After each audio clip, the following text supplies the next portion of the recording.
Estamos de volta, Lu, e as duas propostas anunciadas no começo da semana para baratear os combustíveis conseguiram as assinaturas necessárias e foram protocoladas.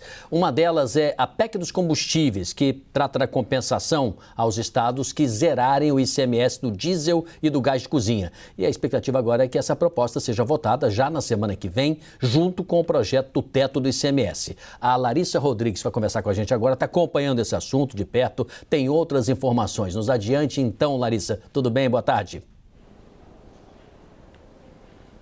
Oi, Sidney, boa tarde para você e para quem acompanha a gente. A promessa é de que semana que vem vários desses projetos, dessas propostas, vão caminhar aqui no Senado Federal. Mas lembrando que semana que vem tem feriado. Por enquanto, o que se há de concreto? Foi convocada uma sessão extraordinária para a tarde de segunda-feira. Extraordinária porque normalmente não há sessões às segundas aqui no Senado, começa sempre o trabalho às terças-feiras, mas o presidente da casa prometeu que vai ter sessão sim na segunda. A expectativa é que na segunda-feira já se vote o projeto de lei que você comentava que dá um teto para o ICMS de 17%. Isso porque o ICMS, que é o principal imposto estadual ali nos combustíveis, hoje ele oscila de estado para estado e tem estado que chega a cobrar no litro da gasolina, por exemplo, 30% de ICMS. Então a ideia é que seja colocado esse teto, um valor máximo de 17% e que esse texto sim seja aprovado na segunda-feira. Aí para a gente explicar para quem está em casa, ainda há outros dois textos que começaram a tramitar ontem. Você comentava que eles já conseguiram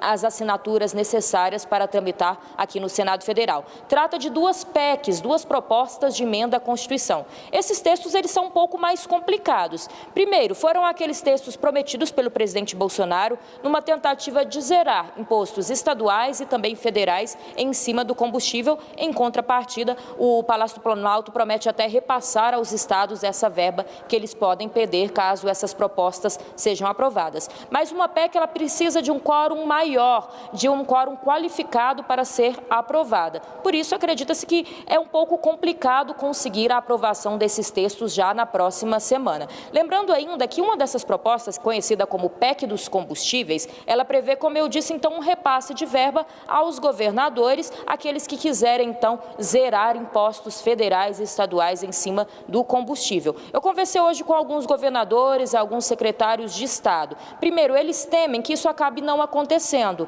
Isso porque há na legislação eleitoral uma previsão de que 3 meses antes das eleições não se possa repassar verba. Isso está na legislação eleitoral. Questionei também o relator desse texto, dessa PEC dos combustíveis, senador Fernando Bezerra, que me disse que não, que como vai alterar a proposta de emenda à Constituição, vai alterar a Constituição, poderia sim ter esse repasse. Ou seja, a gente ainda pode ter um próximo capítulo, já que há uma discussão jurídica se pode ou não pode ter esse repasse perto das eleições. Eu volto com vocês.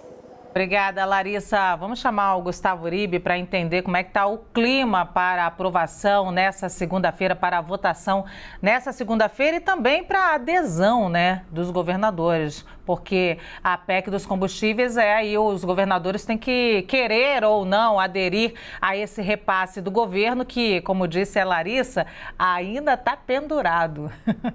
Lu, tem a expectativa do Palácio do Planalto e a expectativa do Congresso Nacional. O Palácio do Planalto acha que consegue liquidar a fatura já na próxima segunda-feira ou terça. O Congresso Nacional acha que a discussão pode começar então na segunda-feira, mas deve terminar só na semana que vem. Há uma grande preocupação dos governadores e líderes de oposição que você vote uma proposta só e as compensações que estão na PEC, elas acabem não indo adiante. E aí os governadores teriam um projeto de lei aprovado então, com o teto de 17%, sem ganhar nada em troca. A Larissa Rodrigues trouxe também a preocupação com o ano eleitoral. Se essas compensações podem esbarrar na legislação eleitoral, aí os governadores ficariam com o pires na mão, com um teto de 17%, queda de arrecadação e sem ganhar nada em troca. Então há uma expectativa de que essas conversas avancem nessa semana, mas dificilmente uma votação na semana que vem. Há um outro ponto que PEC, ela não volta para o Palácio do Planalto para ser sancionada ou vetada, ela é promulgada e aí podem entrar vários destaques e emendas. E aí não se sabe como ela vai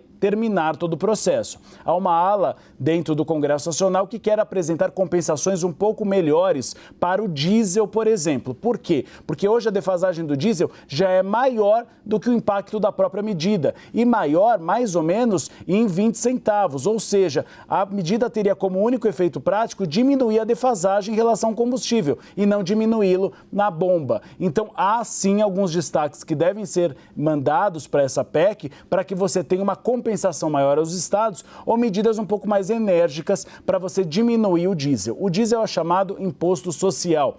Ele tem uma interferência maior na inflação do país. É ele que abastece transporte público, é ele que abastece caminhões para o transporte de alimentos. E o cenário do diesel é muito negativo. A Petrobras indicou para o governo federal a possibilidade de falta de diesel no segundo semestre. Segundo semestre, quando você tem o escoamento da safra de verão, ou seja, os caminhões precisam mais desse combustível. Então, que você precisa de medidas mais enérgicas para chegar no bolso do consumidor. A proposta, como está hoje, não atenderia uma diminuição do preço do diesel nos postos de gasolina. Tem outra história também, me pedi para o Leandro Rezende participar, que é preciso ver o lado dos governantes também, né, Leandro? Quem está com a gestão. Você conversou com o presidente da Confederação Nacional dos Municípios justamente sobre ICMS, né? Porque se você também cria dificuldades para o gestor estadual, por exemplo, de ter recursos para que ele possa cuidar do Estado, isso cria consequências também, né? O que o seu entrevistado te contou?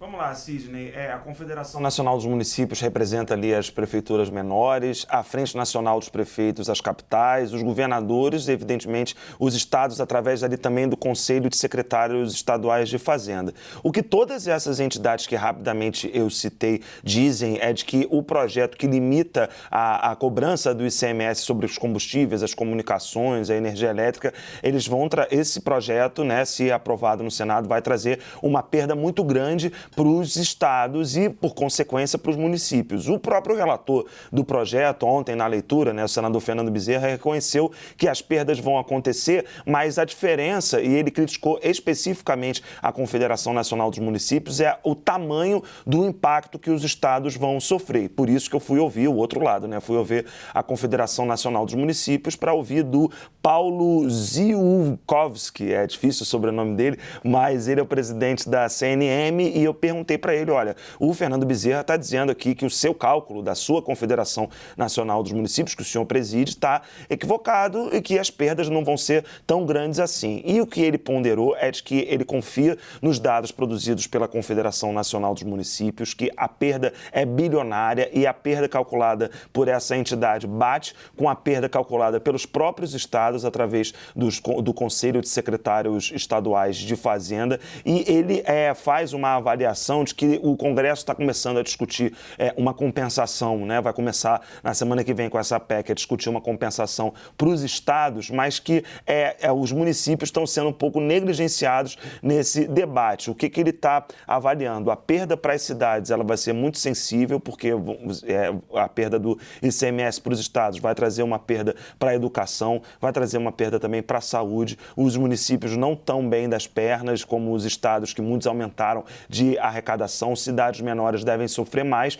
E aí eu perguntei para o Paulo, olha, então a pressão da Confederação Nacional dos Municípios vai continuar, dos prefeitos em cima dos senadores agora, dos partidos? E ele fez uma avaliação, Sidney do Senas, que essa pressão ela vai continuar, a Confederação vai continuar trabalhando, mas que ela não deve trazer muito efeito não, porque a política se impõe também, né? Se trata de um ano eleitoral e ele próprio, o Paulo, avalia de que os municípios não estão percebendo o impacto que isso vai ter no longo prazo para a vida das cidades, né? Então está todo mundo um pouco mais preocupado em aprovar qualquer coisa para poder reduzir o preço dos combustíveis, por mais que a redução seja reduzida, mas que ninguém está pensando nesse longo prazo. É um alerta que ele faz, ele, enfim, ele não me disse isso, mas senti pelo tom ali da conversa que ele considera uma batalha praticamente perdida e que, enfim, o projeto deve ser aprovado apesar das perdas substantivas para os estados e para os municípios.